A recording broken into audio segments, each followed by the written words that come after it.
kan ibaratnya cuma numpang proses saja. Nah, itu pengen yang murah, walaupun tetap KTKN harus ada, harus bikin KTKN. Coba berapa mintanya 4 juta coba. Yang dulu gratis, yang dulu tuh cuma 350, sekarang 4 juta coba KTKN itu. Banyak pusing. Di KTP lah kartunya begitulah ya dulu tuh. Kemudian oleh Pak Jokowi kan dulu karena ada indikasi EKTKLN ini berbayar gitu kan. Pak Jokowi dulu pernah menghentikan ini tahun berapa itu ya? 2015 ya. Nah, kemudian saya masuk udah berubah menjadi EPMI ya. Saya rubah menjadi EPMI. Tapi ada praktek EPMI ini di bawah seolah-olah menjadi dokumen persyaratan. Padahal waktu saya merubah EKTKLN ke EPMI, dia bukan dokumen persyaratan. Dan dia juga tidak harus fisik. Jadi EPMI itu, elektronik PMI itu adalah sistem.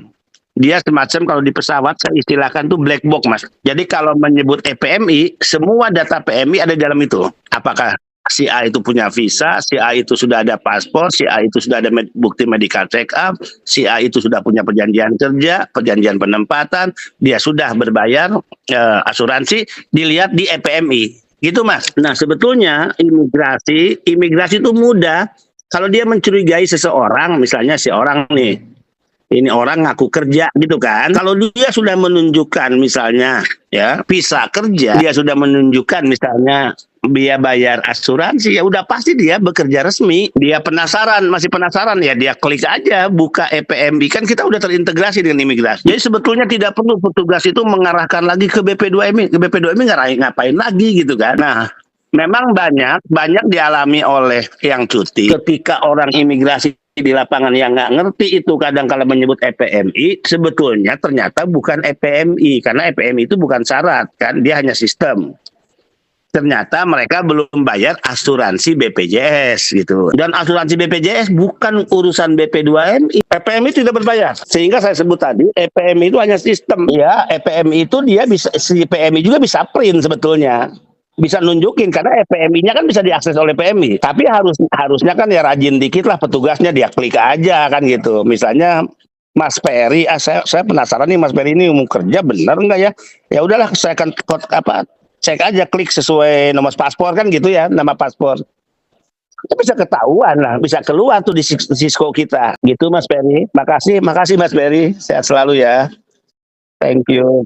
Assalamualaikum warahmatullahi wabarakatuh. Apa kabar? Terima kasih kalian sudah klik video ini. Semoga kalian sukses dan pastinya sehat di luar sana. Kalian sudah dengar bareng-bareng ya. Jadi kemarin itu aku sempat nelponan sama Pak Beni sebagai kepala BP2MI di Jakarta, di Indonesia. Jadi aku pastikan lagi apakah benar EKTKLN ini menjadi sebuah kewajiban dan keharusan yang harus diurus, terutama untuk teman-teman yang pengen proses jadi TKI ke luar negeri, khususnya ke Arab Saudi. Jadi kenapa aku pastikan lagi ke Pak Beni, kemarin tuh ada 2 kejadian beruntun dalam waktu dekat. Jadi ada temanku yang kita tuh komunikasi, kemudian aku tanya, prosesmu sudah sampai mana ke Arab Saudi gitu. Katanya masih harus nunggu EKTKLN jadi, kemudian baru proses selanjutnya. Informasinya seperti itu. Cuman untuk temanku yang satu ini aku udahlah biarin aja gitu. Padahal aku juga mikir bahwa Pak Beni juga menyampaikan bahwa EKTKLN itu sudah dihapus, maksudnya tidak menjadi sebuah kewajiban yang harus banget gitu. Kemudian selang beberapa hari kemudian itu ada temanku juga yang pengen ke Arab Saudi, yang dulu kerja di Arab Saudi, dan kemarin itu kita ngobrol-ngobrol masalah visa kerja. Kemudian aku tanya-tanya, dia juga pengalaman juga, dan dijelasin bahwa kalau ke Arab Saudi itu kita juga harus mengurus EKTKLN lewat sponsor yang biasa mereka kerjasama, sponsor atau PT lah kayak gitu. Biayanya itu kurang lebih 4,5 juta. Terus aku kan, loh kok mahal banget ya? Padahal Pak Beni sudah menjelaskan bahwa EKTKLN itu sudah tidak wajib atau sudah dihapus. Tapi kok 2 orang ini masih membahas masalah EKTKLN ya? Nah, kemudian aku coba nanya ke Pak Beni langsung, Pak, apakah benar sekarang ini EKTKLN ini masih menjadi kewajiban gitu? Padahal Pak Beni juga sudah menjelaskan di waktu yang cukup lama bahwa EKTKLN itu sudah dihapus, tidak menjadi sebuah kewajiban. Tapi kok ini ada 2 temanku yang pengen kerja ke Arab Saudi, tapi kok infonya dua-duanya itu harus nunggu pembuatan EKTKLN lewat PT, apalagi bayarnya itu mahal juga gitu. Jadi sekarang sudah jelas ya untuk teman-teman yang mau proses ke luar negeri, misalkan ke Arab Saudi, atau teman-teman yang habis cuti dan balik lagi bahwa EKTKLN itu sudah dihapus ya. Jadi yang kita dengerin bareng-bareng tadi itu, jadi sudah diganti istilahnya atau singkatannya, tapi itu tidak menjadi sebuah kewajiban kalau kalian misalkan mau terbang ke luar negeri sebagai pekerja ya, visa kerja ya. Jadi nggak harus di print juga gitu. Cuman kata Pak Benny, kalaupun mau di print silahkan, tapi pihak imigrasi juga jangan terlalu malas, katanya Pak Benny. Silahkan aja diklik dan mereka juga bisa melihat sebagai pengganti EKTKLN tersebut. Jadi PMI-nya, calon PMI-nya juga nggak harus di print juga gitu. Itu sudah terkoneksi lah, terintegrasi, bahasanya seperti itu.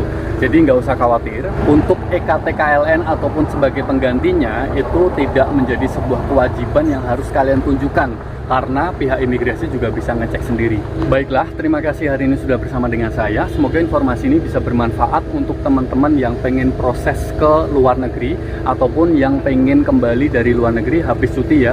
Jadi EKTKLN sudah dihapus dan diganti dengan yang kalian dengar bareng-bareng di awal tadi. Oke, terima kasih. Jangan lupa untuk like, share, dan juga subscribe channel ini. Wassalamualaikum warahmatullahi wabarakatuh. Bye.